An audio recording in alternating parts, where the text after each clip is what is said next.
धान की बम्पर पैदावार के बाद भी किसानों को अच्छे मुनाफे की उम्मीद थी, जिन्हें अब इस बात का डर सता रहा है कि फसल के लिए जो लागत लगाई है वह भी निकल पाएगी कि नहीं, जिसके कारण अब किसानों के माथे पर चिंता की लकीरें दिखाई दे रही हैं, जिसका कारण धान में फैल रहा कंडवा रोग है।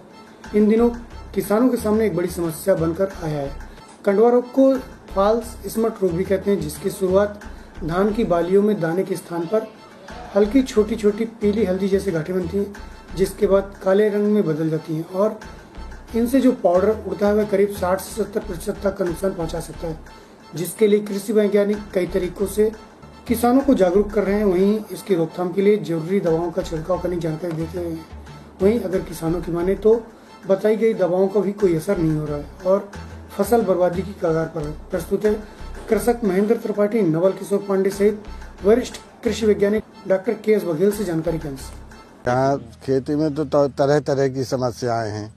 जैसे अभी इस समय तो वर्तमान समय में कंडू लग गया है और ये कंडू से भारी माने पूरी धान क्षतिग्रस्त हो गई है और इसका कोई वो भी नहीं है, माने आपका उपचार भी नहीं है इससे मतलब माने निपटा जा सके।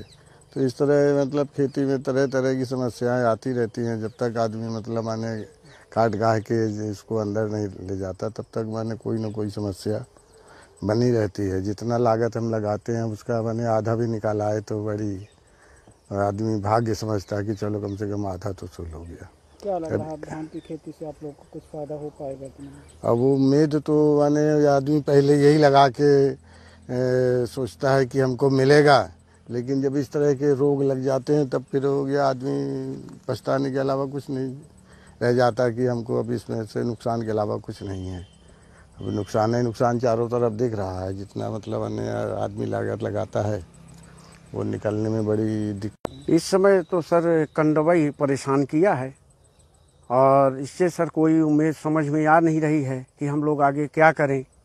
इतनी लागत लगाए हैं सर शुरू से लेके आए अभी तक में, अब जो पकने और काटने की उम्मीद आई तो ये कंडवा सर सामने आ गया।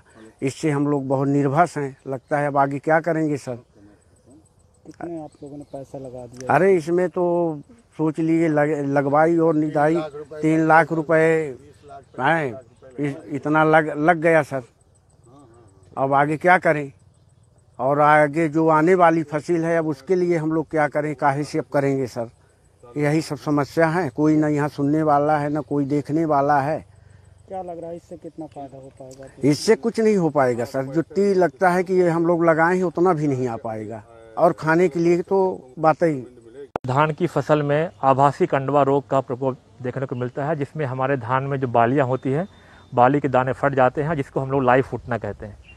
इस रोग के प्रबंधन के लिए हम किसानों को अक्सर सुझाव देते हैं कि यह रोग का प्रकोप जैसे ही बाली निकलती है तब होता है, तब उसका एक छिड़काव करें, और दूसरा जब हमारी बालियाँ फूल की अवस्था में होती है तब छिड़काव करना चाहिए। इस रोग के नियंत्रण के लिए हम मुख्य रूप से प्रोपिकोनाजोल का प्रयोग करने का सुझाव देते हैं, तो 1 ml प्रति लीटर की मात्रा में। अगर ये दवा ना हो उपलब्ध तो फिर दूसरी दवाएं हैं टेबुकोनाजोल, इसको हम लोग 1.25 ग्राम प्रति लीटर पानी की मात्रा में प्रयोग करने के लिए सुझाव देते हैं।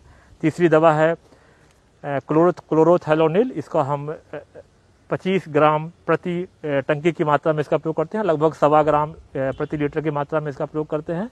और चौथी दवा है जो नया कम्बिनेशन निकला है एजॉक्सीस्ट्रोबिन प्लस डाइफेनकोनाजोल, इसका 1 ml प्रति लीटर मात्रा में हम प्रयोग करते हैं। तो इससे हमें रोग के प्रसार को रोकने में काफ़ी सहायता मिलती है और हमारे पौधे स्वस्थ रहते हैं। कितना नुकसानदेह है ये रोग जो है? कितना? देखिए, ये इस रोग के नुकसानी का आकलन है कि ये किस अवस्था में आता है। मान लीजिए हमारे धान पकने की अवस्था में है, लगभग 2 हफ्ते बचा है, तब इस रोग का प्रकोप दिखना शुरू होता है, तो नुकसानी 1-2% होती है। मान लीजिए ये धान में शुरुआती अवस्था में आ जाए, हमारे जैसे धान को पकने में अभी 1.5 महीने बचा है, तो इसकी नुकसानी का जो प्रतिशत है वो ज़्यादा होता है।